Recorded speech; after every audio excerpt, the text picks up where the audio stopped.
राम राम मंडळी. तर मी प्रियंका आणि प्रियंकास खानदेशी किचनमध्ये तुमचं मनापासून स्वागत आहे.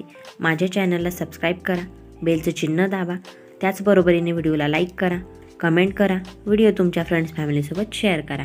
तर मंडळी, आज मी जी रेसिपी घेऊन आलेली आहे ती रेसिपी आजपर्यंत तुम्ही कधी ऐकलीही नसेल आणि कधी खाल्लीही नसेल ही माझी खात्री आहे.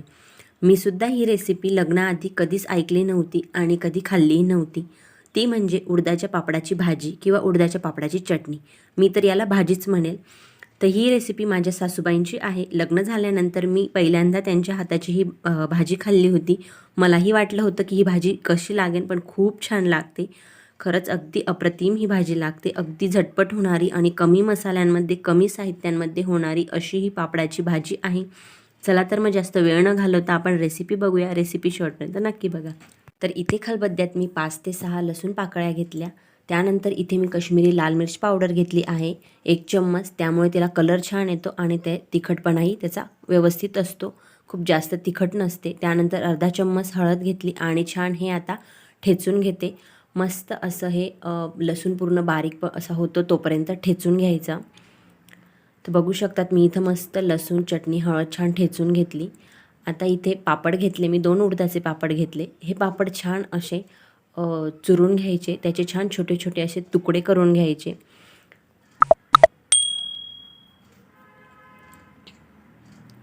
तर बघू शकतात इथे मी मस्त असे हे पापडचे तुकडे करून घेतले. आता इथे कढईमध्ये मी 2 चम्मच तेल घेतलं. ह्या भाजीला थोडं तेल जास्त हवं असतं. त्यानंतर त्यामध्ये जिरं टाकून घेतलं. जिरं छान फुलल्यावर जे ठेचून घेतलेलं लसूण, लाल चटणी, हळद होती ते टाकून घेतलं आणि छान मस्त 2-1 मिनटं हे खमंग असं परतून घ्यायचं तेलामध्ये. मस्त असा सुगंध येतो याचा. तर मस्त असं हे छान परतवून घ्यायचं 1-2 मिनटं. त्यानंतर आता यामध्ये मी पाणी टाकून घेते. तर पाणी अगदी अर्धाच ग्लास टाकून घ्यायचं, खूप जास्त पाणी टाकून घ्यायचं नाही. आणि आता चवीनुसार मीठ टाकून घेते. उडदाच्या पापडातही मीठ असतं म्हणून मीठ बेताने घालायचं आणि याला आता छान दणदणीत अशी उकळी येऊ द्यायची. तर याला मस्त दणदणीत उकळी आली आहे. उकळी आल्यानंतर गॅस कमी करून 5-1 मिनटं छान हे ग्रेव्ही शिजवून घ्यायची, कारण की पापड टाकल्यानंतर ही भाजी अजिबात जास्त शिजवायची नसते, म्हणून आधी 5-1 मिनटं उकळून घ्यायची.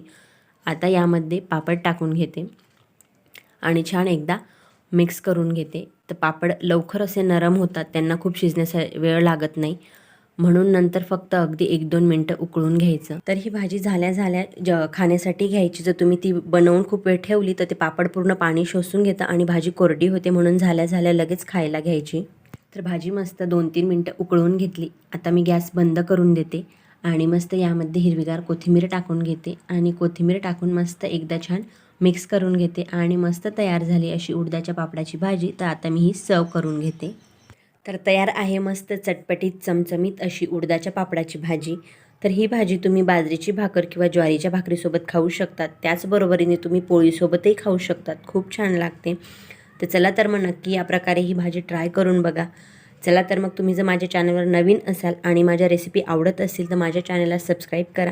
त्याच्या बाजूला बेलचं चिन्ह येईल त्यावर क्लिक करा. त्याचबरोबरीने व्हिडिओला लाईक करा, कमेंट करा, व्हिडिओ तुमच्या फ्रेंड्स फॅमिलीसोबत शेअर करा आणि व्हिडिओ पूर्ण बघितल्याबद्दल तुमच्या मनापासून धन्यवाद.